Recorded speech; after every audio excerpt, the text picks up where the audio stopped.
ukuvuga ngo mama wanjye Sabe njyewe njya avuga ko nyine yapfuye nyine kubera ubukene mani, kubera kutabona, kubera mama wanjye nyine yatangiye kurwara.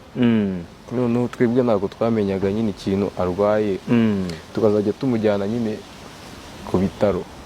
Ikomeze titi, ikomeze.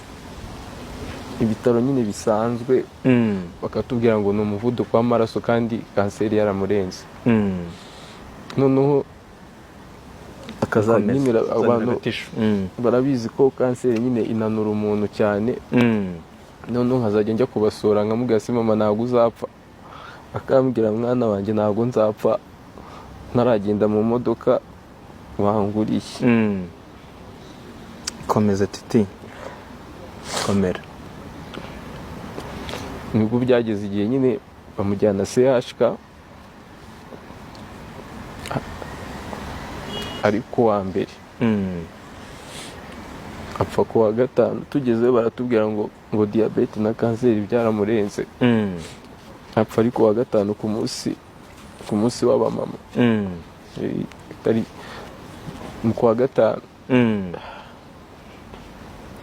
nyine icyo gihe nanze Imana man, singiye kukubeshya nanze Imana.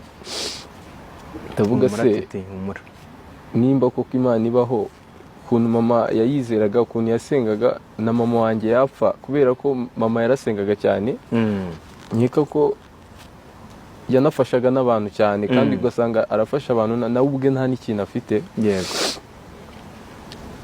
Tuza kumushyingura, ariko ari kumanuka, bari kumumanura mu mva hasi, nibwo ngiye ubwanjye mu mutima wanjye nahise mvuga ngo mama wanjye nubwo agiye ngomba gufata inshingano, nkaba umugabo nkita kuri barumuna banjye, ikivi cye nkacyusa, byaba ngombwa nanjye nka prayinga role, nkaba umugore wa papa wanjye, nkafasha papa wanjye kurera barumuna banjye. Urumva nkurikirwa n'abana 7. Urugamba rutoroshye na gatoya. Sabe natangiye urugendo gutyo, ndirukanka ndatigita.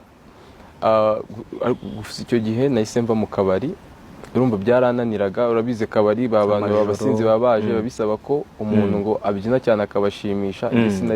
Sinari nyishoboye. Barangije nyine baranyirukana, barambwira ntabwo turabizi ko wagize ibibazo, ariko ntabwo watwicira business.